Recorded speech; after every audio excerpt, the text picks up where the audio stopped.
Hello, I'm Dom Tiberi here at the Jack Nicklaus Museum on the campus of The Ohio State University. Today, I am honored to share with you many personal memories from our hometown hero, Jack Nicklaus, along with some of Jack's close friends and family from his early years here in Columbus, Ohio. And from the film vaults of WBNS TV, we have found rare historical footage of Jack's father, Charlie Nicklaus, his wife, Barbara Nicklaus, Jack's lifelong friend and mentor, Jack Grout, and his coach at The Ohio State University, Bob Kepler.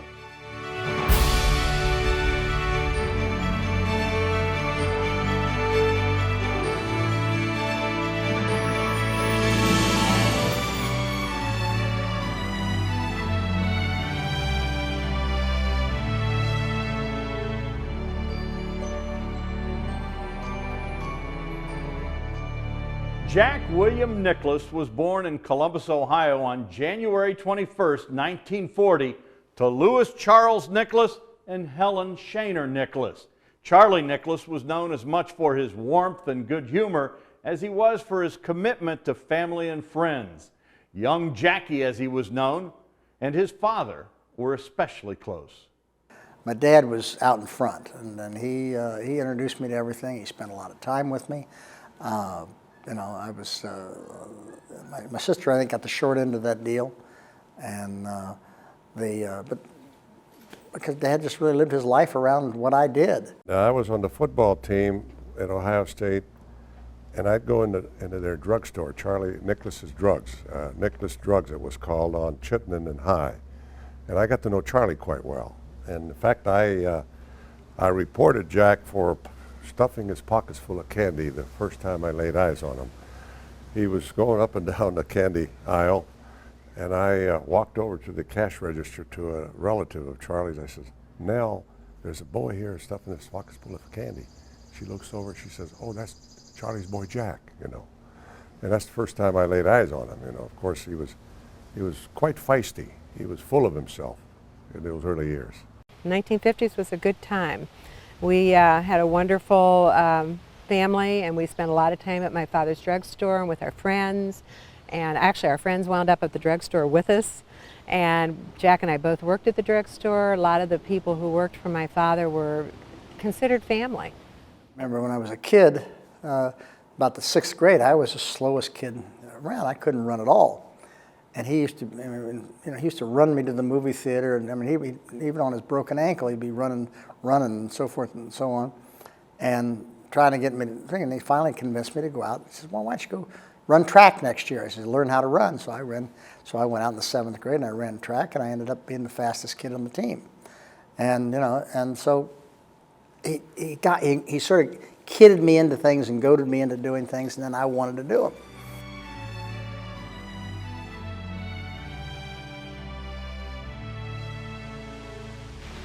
Wayne and I had a foot operation in 1945. 4 years later, they found it necessary to, because of the arthritis that had formed,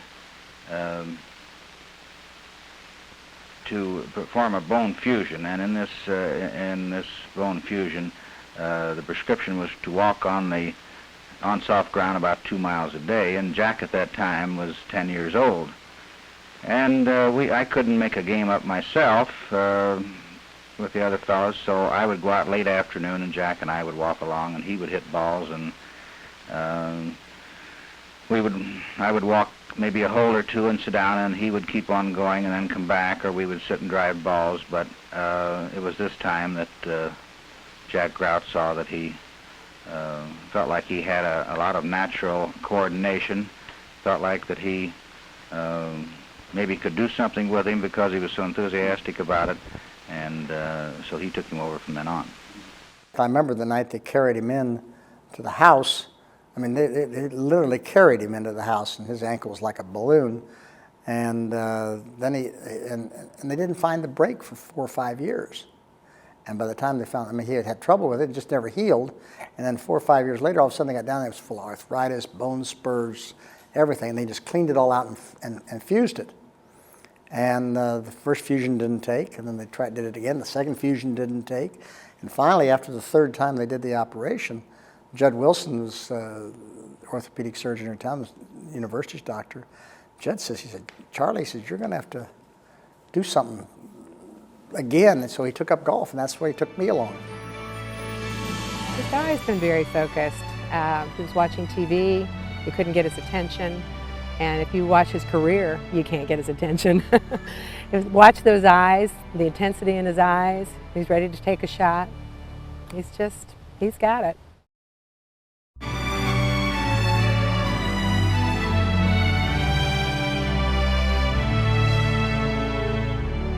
As a golf professional at Scioto Country Club, Jack Grout recognized the potential in Jackie and invited him to join the junior golf program. Over time, Jack Grout became great friends with the entire Nicklaus family. I don't know whether Jack Grout was the best teacher in the world or just a great guy with a good knowledge of the game of golf. And I'd like to think probably he was probably the greatest teacher in the world and a great guy with the knowledge of the golf. So, but Grout was a guy who took an interest in this pupil. And I think that's what a good coach is anyway, is somebody who takes an interest and takes a personal interest in somebody who really gives of himself to that kid. And that's what Jack Grout did. And you know, when we first started, I started in the junior class just like 20 or 30 other kids who were out there getting ready to start a junior class. And by the second or third week, he would say, Jackie boy, come out here and show these kids how to take a divot. Jackie boy, come here and show these kids how to hit a slice. Come here and show them how to hit a hook. You know, he would have me be the demonstrator and sort of building up my confidence, and that's the way he did things. And well, I would say from the time that he started, he definitely showed signs.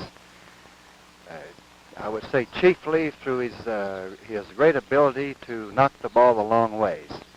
When he was 12 or 13 years old, he could drive the ball farther than I could. When did he shoot it? How old was he when he shot his lowest round? I think when he reached the age of 13, he broke 70 on a real good golf course. Was he competing in any top amateur tournaments at that age? Well, he started to play in several of the junior tournaments and the local tournaments around Columbus. When would you say he first established himself as somebody to be looked forward to in the future? I would say his victory in the Ohio Open. I mean, in that tournament where there's some fine pros that were in a high at that time. And what age was he then? I think he was 15 years old.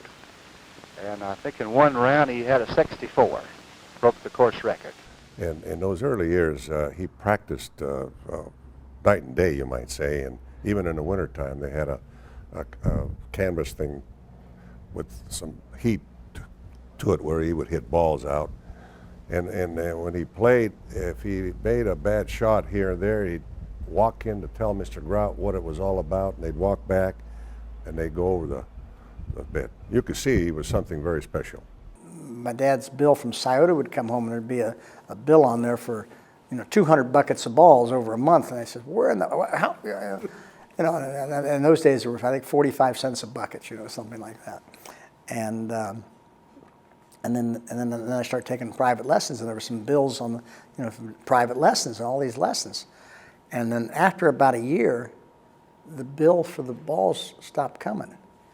And all of a sudden, the bill for the lessons stopped coming. Jack Grout elected not to charge me. He found an interest, and he didn't want a young kid to be having to think about what he wanted me to hit all the balls I could hit. I mean, that's the way Jack Grout was. He was always there for you. He was a great guy. I personally don't take any credit for his golf ability. My wife and I felt that our job was all along was to see that Jack remained a gentleman, that his thinking would remain balanced, and that he would not become a one-sided boy just because of his golf. And it was up to us to see that he had the opportunity to play this golf if it was necessary, if he thought it was a necessary part of his life, which it's well turned out to be. But I do think that the fact that we were certain that he was in the hands of a professional where he started out. I think this is a point that should be remembered by all youngsters, that they should put all parents for their youngsters, that they should put their boy into the hands of a good golf professional, or where he can get the proper type of instructions. What was his teaching philosophy, and do you still employ anything that he taught you when you learn from him today? I employ everything that he taught me.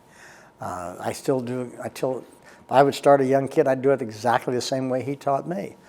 I think that Jack taught me fundamentals. He taught me the discipline of how to tempo, the head position, how to foot action, all those things. But more importantly, what Jack did was he taught me how to teach myself, and that was the most important thing he taught me.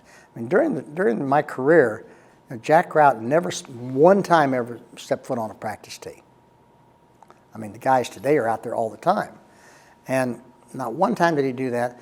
And during the time, I would see Jack 2 or 3 times a year while I was on the tour, and I maybe see him for an hour. I'd run down to LaGorce, where he was down in Miami, and I'd say, "Jay Grout, I need about an hour of your time, and I need a refresher." So we'd go down and we'd hit balls for about an hour, and I'd say, "Thank you, I'd be good to go for another 3 or 4 months." But what he did is he always taught me, how to teach myself and why I did something, and why are you going to do this? And, well, this is going to be your result, and this is what you're going to get out of it. So that's what I would try to teach somebody, is to try to teach yourself and how to get on the golf course. When you get on the golf course and you start swinging poorly, you better be able to figure it out. If you can't figure it out, then you're in trouble. To play golf was Jack's own decision. It wasn't his parents' fault, or we didn't push him into the game. We didn't put clubs in his hand and say, go practice. We felt like that he was interested in all sports, but golf seemed to end up being the one that he chose for himself. And then the fact that Jack Grout could see his possibilities, we put him in his hands, and he went on to teach him. And then his mother and I, we felt like our job was no more than any other parents, was to see that he would go on thinking on a well-balanced thinking, and think like any other young boy, instead of trying to be just a great golfer only. From the age of 10, the Nicklaus family made their home in Upper Arlington, a suburb in the northwest corner of Columbus. The Nicklauses were a typical Midwestern family with sound Midwestern values. They were good people and loving parents, and my mom kept the home fires burning. My dad was a natural-born leader, and he led the way. He knew how to be a good friend. He was a caretaker. He looked after my mother's family, his family, and all the people that worked for him. Charlie was extremely outgoing, what a wonderful man, and full of himself. I played some golf with him at Scioto and got to know him quite well. Helen was a little more reserved, and I think maybe Jack has that personality to a bit too, He's quite reserved and just says what he has to say, etc. And I have always said that Midwestern values, with strong family ties, from Charlie on down to Jack, and Jack on down to his family, and that's what we're all about, I think, up in this part of the world. Sports was very important in your life, young kid growing up. What other activities, or was it basically anything with sports? I was interested in sports. I was an absolute sports nut. I remember the first baseball game that I went to. I was about 8 or 9 years old and went to New York, and I saw the Yankees in Cleveland play. I mean, that night DiMaggio played, Bob Feller pitched, Satchel Paige pitched in relief. Gene Woodling was playing. I think Mantle was just starting in. The next day I went and watched the Dodgers and the Cardinals, and Stan Musial, and Jackie Robinson, Duke Snyder, Roy Campanella. I think Drysdale pitched that game. I mean, that was my start in baseball. I mean, I go back and I loved that. And I remember I was staying at my uncle's house in in Jersey across the way, and I bought one of those little wooden baseball bats that they sell thing, and I had the rocks, and I mean, I must have put out how many windows of the neighbors, hitting them back over the back alley. And, I mean, they were up in arms about this young kid hitting rocks with his baseball bat. But I mean, you know, I love that kind of stuff. Of course, Grout was just a wonderful, he's like another father to me. He just sort of, he took me under his wing, and that's where I remained.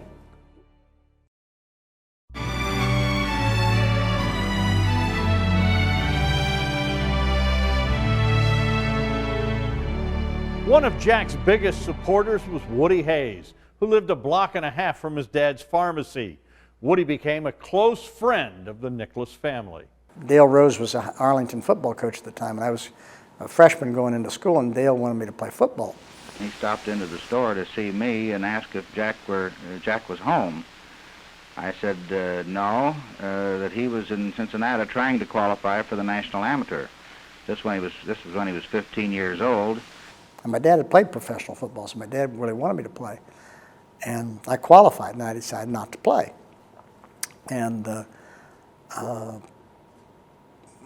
my dad was sort of upset that I didn't play, but he knew that that was happening. And Woody was a customer in the drugstore, and he asked Woody. He said, "Look, Charlie," he says, "you know," he said, "I know Jack can play football. I know he does pretty good at that." He says, "But he's got a great talent for another sport." And I said, "You keep him as far away from my game as you can." Woody came out and watched me at the U.S. Open at Cherry Hills. I was 20 years old, and he had been down to a coaches conference at the Broadmoor. And he came up and it was absolutely flabbergasted that no sports writer from Columbus was sent out to the U.S. Open to cover it in 1960. And he said, "It's ridiculous. You're the U.S. amateur champion. You don't even send anybody out." So Woody stayed and wrote a story and sent it back every day to the Dispatch. And then not only did he come then, he came in 61 to Oakland Hills, and he came 62 to Oakmont. You know, I remember when my dad was sick, on Christmas Day, Woody showed up at the door and had his book. It's the last dinner my dad had with us. And Woody was there to spend a couple hours with us that night, and wrote and had a nice book and wrote about the best father-son, you know, relationship that he'd ever been involved with. And I got very moved by that. While attending The Ohio State University, Jack won the U.S. amateur title twice, 1959 and 1961. At the 1960 U.S. Open, he shot a .282, finishing second by 2 strokes behind Arnold Palmer, who won the tournament with a final round 65. Jack's score remains the lowest ever made by an amateur player in the U.S. Open. Winning the National Amateur was another tournament growing. So it wasn't like I won winning my first tournament, but it was my first major at that time, what they called majors. And you know, that gave me the confidence, obviously. Anytime, winning breeds winning. And anytime you start going forward, I mean, next year I almost won the U.S. Open. I was U.S. Open amateur champion that got me into the U.S. Open, and you know, moved on. I had a good year in the Masters that year. I was finished, I don't know, top 10 or 15. I don't remember where I was in the Masters that year, but I was, you know, I had a good Masters, and you know, it was part of the learning process.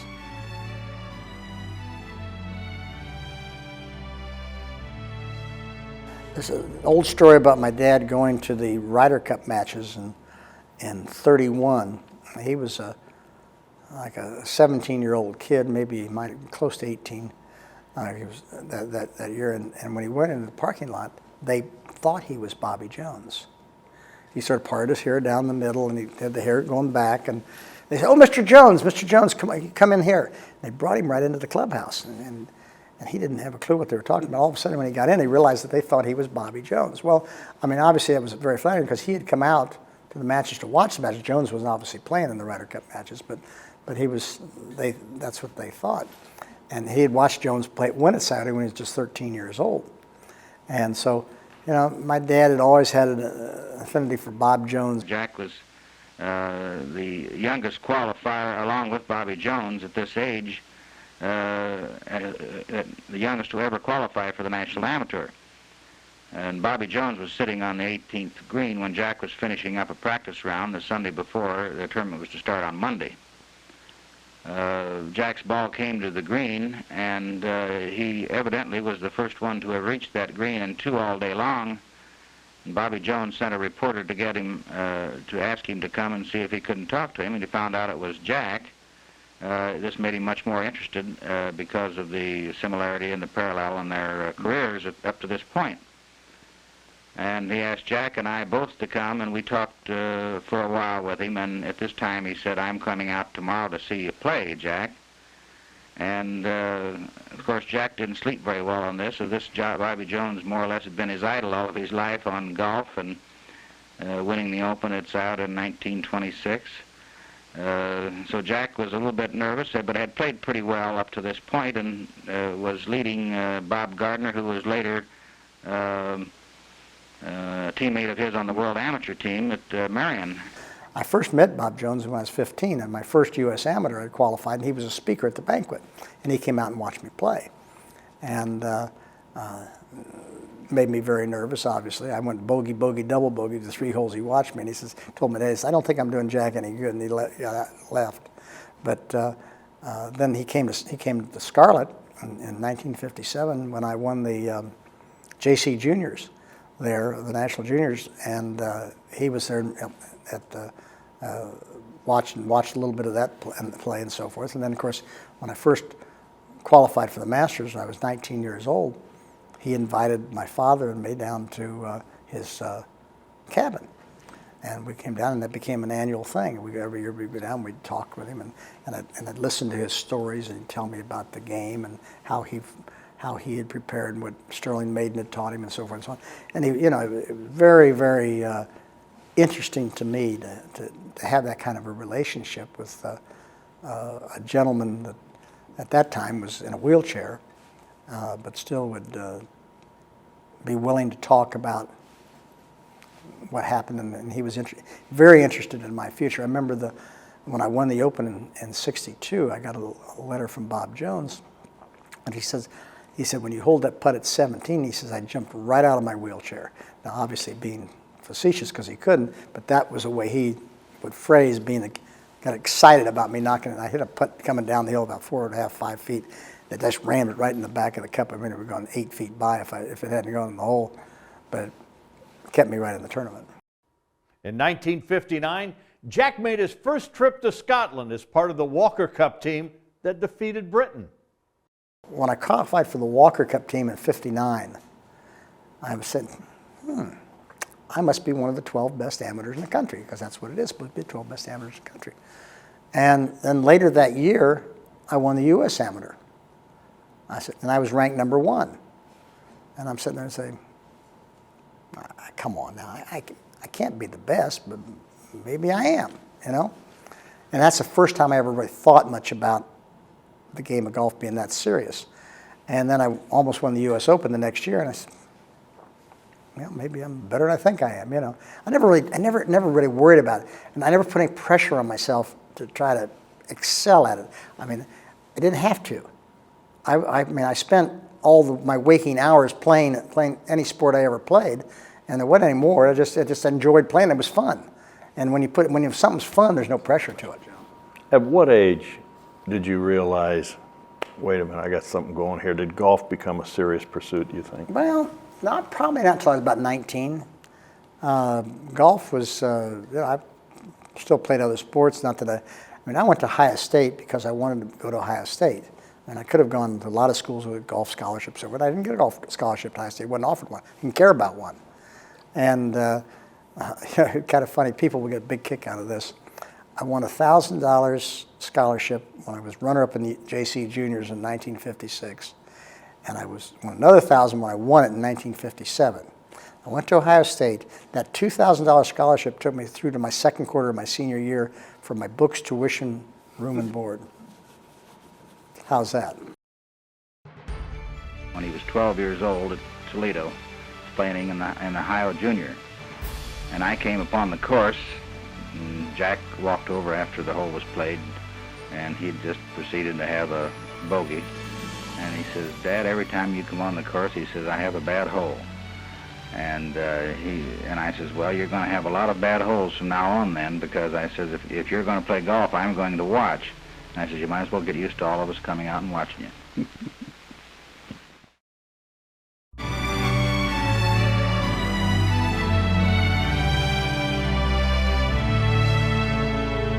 With freshmen ineligible to play and his busy amateur schedule, Jack did not play golf at Ohio State until 1960.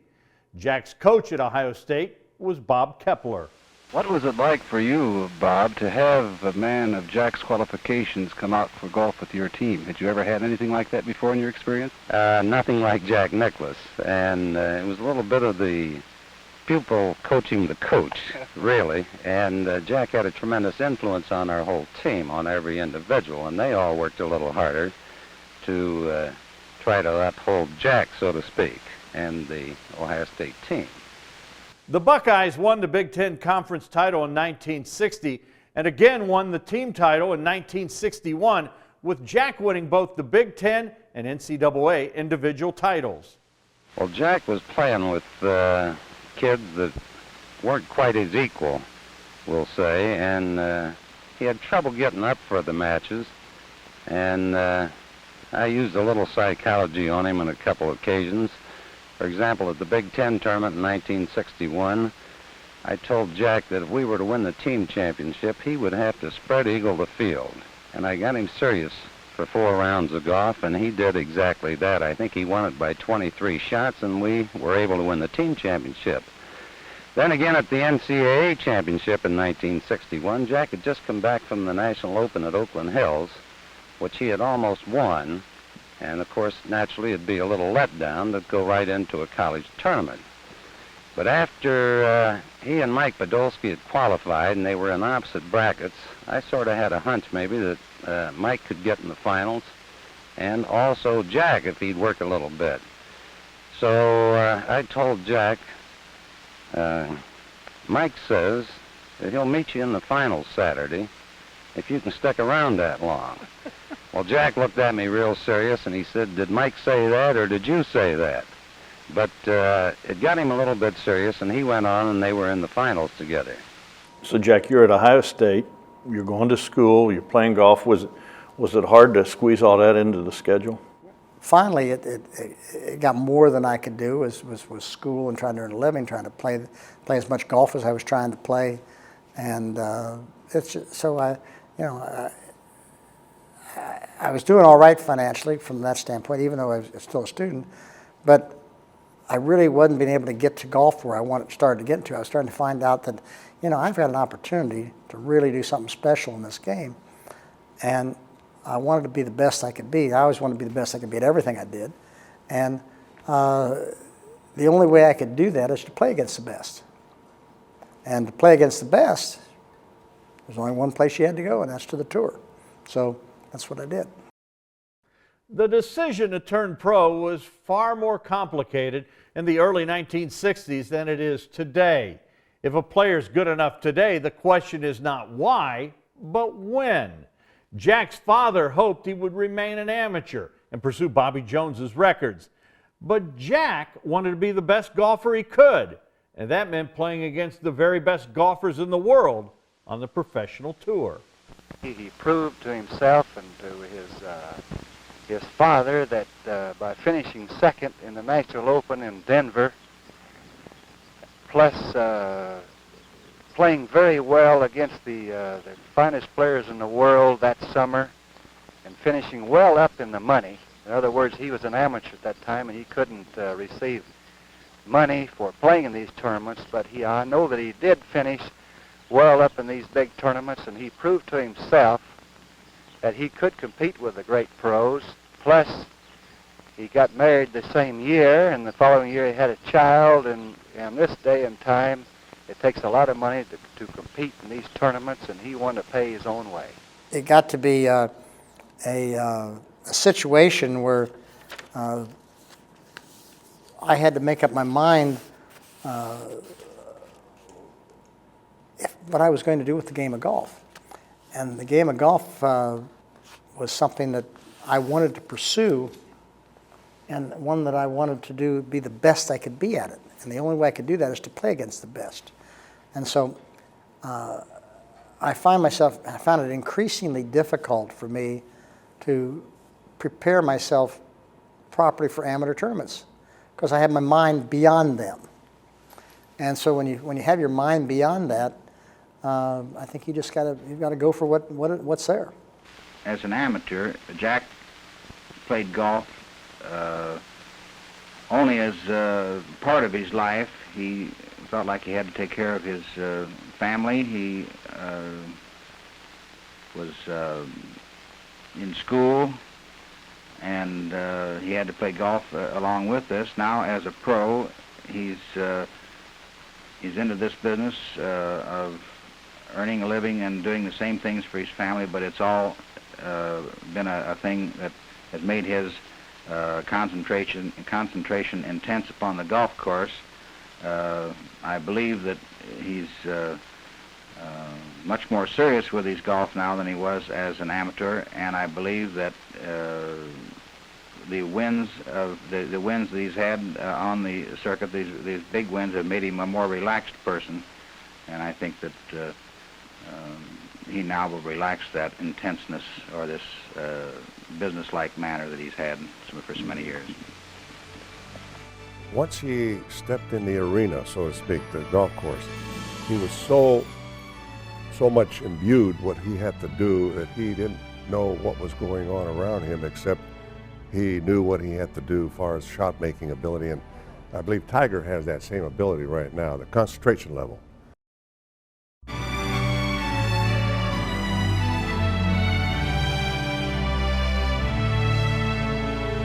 He has a wonderful temperament for golf. If he does have a bad round, why, he's ready to go back the next day and have a better round and get back up at the top. And he isn't one to mope about his bad round. He naturally is usually out at the practice range until dark, hitting balls to try and find out maybe what was wrong that day. But other than that, why, he goes to every tournament to win it, and I think that's a good attitude to take. And she's my wife of 47 years, almost 48, 5 kids, 21 grandchildren, bounced everything in my life off of, everything that I've ever done. The good judgment that I am given credit for has really come from her. I think most men probably understand that. She's been a stable part of my life. She's been the one to share our happiness and share my victories, share some sadnesses, and a guy's pretty lucky in this day and age that he can be married for somebody for that long, and not only get along and still love them, but they want to continue doing that. And that's pretty special. They both love each other very deeply. They're very committed to each other. They have a role model. I think they have a role model relationship because, until you've your marriage has proven through the test of time, and you've weathered together all the storms that life sends you, you can't lay claim to the commitment that a marriage calls for. And I always believe that God is involved in a strong marriage. What was life like for a wife on tour back then? Well, back in those days, we traveled with a lot of the other couples. We stayed at a lot of the same hotels. The wives shared, there was no, they shared the babysitting duties. If one wife wanted to go out and watch play, one would watch the other kids for a few hours. And they did that. They sort of shared that around.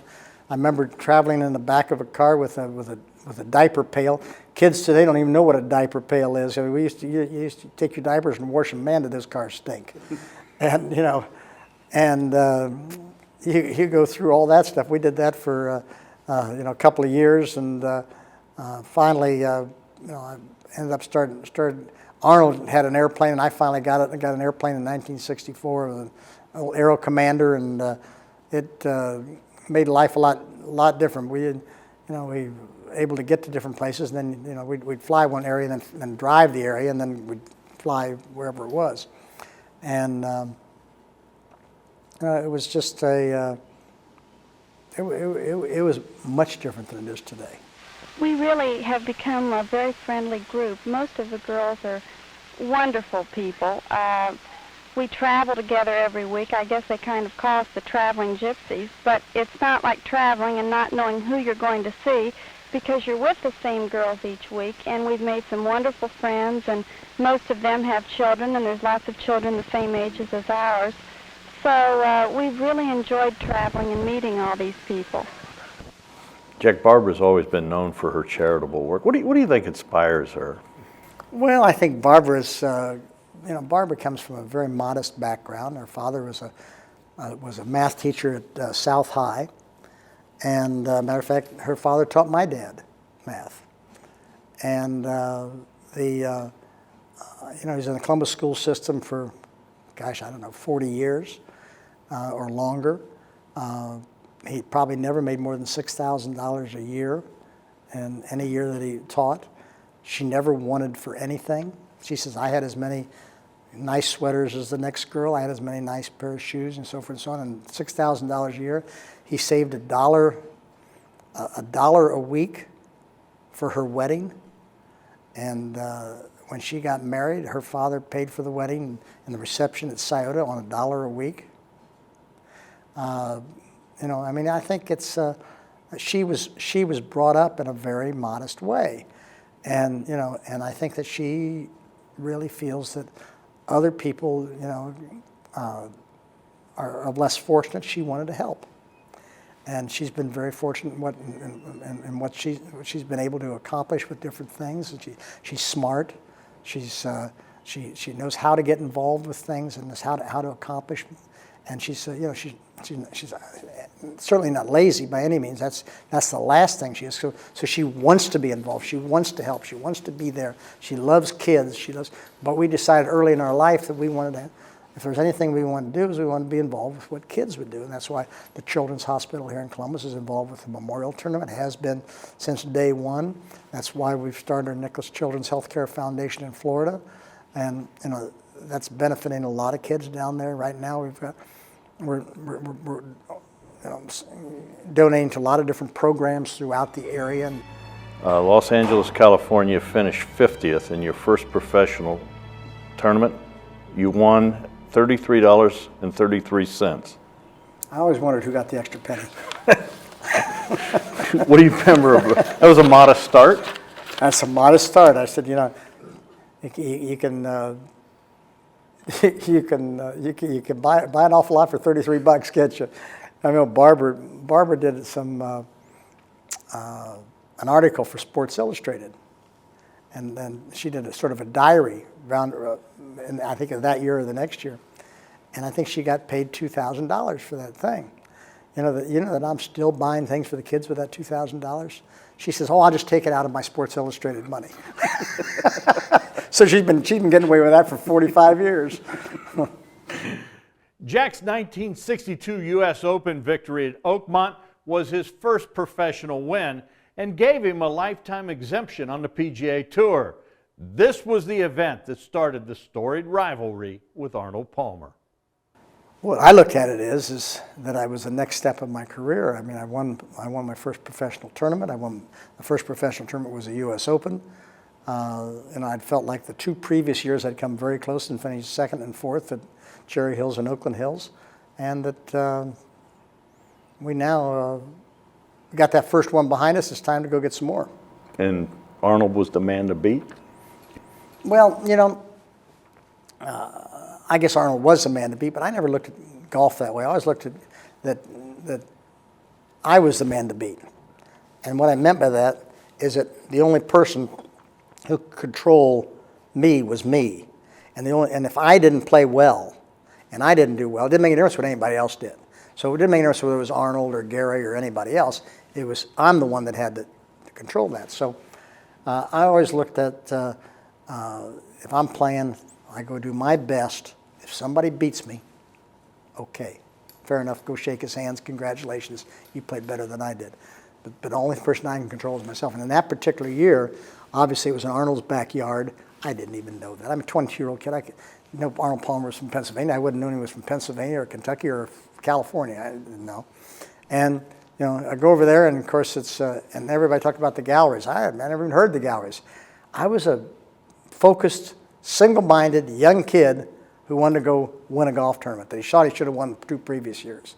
And that's what I did. The playoff with Arnold Palmer remains vivid in Jack's memory, but not necessarily from what you might think. Well, I remember that I think I birdied the first 3 holes, and Arnold never recovered. He got it back to, I think, I got it to 4 shots at 9, I think. And then I think Arnold got back 2 shots at 11 and 12. So he got it back to 2 shots.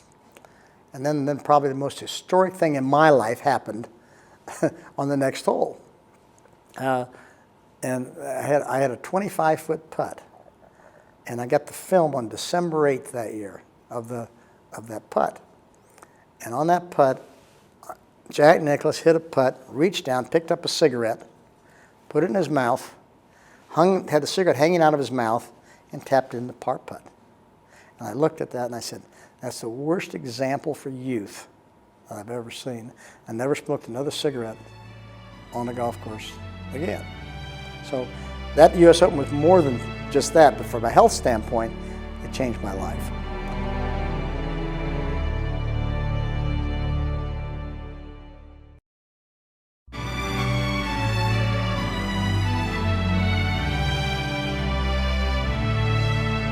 Jack Nicklaus played in his first U.S. Open at Inverness Golf Club in Toledo, Ohio in 1957.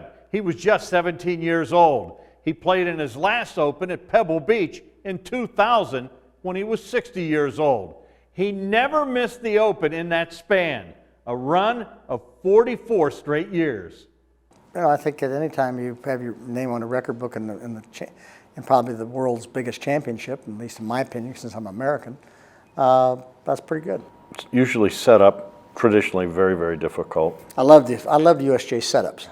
Joe Dye used to traditionally do those setups when he was with USGA, and I thought he set up a better golf course than anybody. I think he had, you know, always had good judgment on the width of what a fairway should be. I thought the speed of the greens were always great. I always loved the rough around the greens. I always liked the hardness, firmness of the greens, the shot values that you had to play, the fairness of the golf courses. It was the maximum test that you could ask of a golfer. And I thought it was great. I loved it. From 1958 through 1966, Jack Nicklaus, Arnold Palmer, and Gary Player combined to win 8 of the 9 Masters. Commonly known as the Big Three, Jack, Arnold, and Gary enjoyed spending time together both personally and with their families. 3 of us bonded for a lifetime. We were competitors for a lifetime. We've kidded each other for a lifetime. Our wives were close friends, you know, still are. Unfortunately, Winnie's gone, but you know, we were all good friends. All spent a lot of time together. We traveled together. We played exhibitions together. We played TV matches together. We did commercials together. We played on. Arnold and I particularly, we played in Ryder Cup teams together. We played in best ball tournaments together. I mean, you know, we've played, and we've captained, like Gary and I have captained opposites on President's Cups, I mean, what have you. We just spent our life doing things that were very similar. My mother called and said, Marilyn, I want to go to the Masters one more time before I die. And she was 77 years old. So I called Barbara and Jack and made all the arrangements. And my husband and I gathered our 2 sons, Bobby, who was 19, and Steve, who was 12, and my mother, and we got in the car and we drove to Augusta. And needless to say, we just believe it was meant to be. And at the beginning of the 9th hole, and my Uncle Frank and Aunt Elsie left. They came to watch the tournament. They were from New York. They left before Jack teed off on the 10th tee. And, you know, it's history from there on. And it was just a beautiful thing. And after the tournament was over, we realized we were not prepared for the championship dinner. So the club had to find jackets for our boys so they could go to the dinner. And when the dinner was over at 11 o'clock, we got in our car and headed for Columbus. And we told stories and laughed and sang songs all the way home.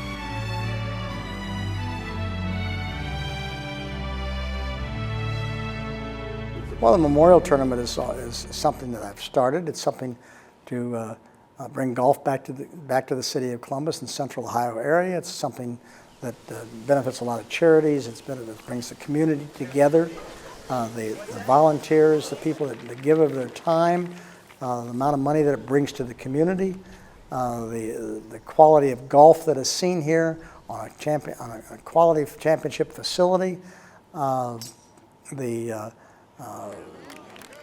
self-satisfaction that I get from being part of giving something back to the community that gave me so much. All those things are part of the memorial tournament that are very special. All the girls from every year that have volunteered for this tournament involved with the Children's Hospital, they all keep coming back every year and are all part of what's going on. Barbara's been a wonderful relationship with all those girls, and it's done a lot for the community, and I'm just delighted that we were able to be part of it. Jack Nicklaus, along with Arnold Palmer and Gary Player, are often credited with turning golf into the major spectator sport it is today. Those of us in Columbus can take great pride in knowing that Jack credits his strong Midwestern family values and quality education for his remarkable career. If you'd like to learn more about Jack's life and career, be sure to visit the Nicklaus Museum here on the campus of The Ohio State University and check out the trophies, photographs, and various mementos from his unparalleled career. Thanks for joining us today. I'm Dom Tavares.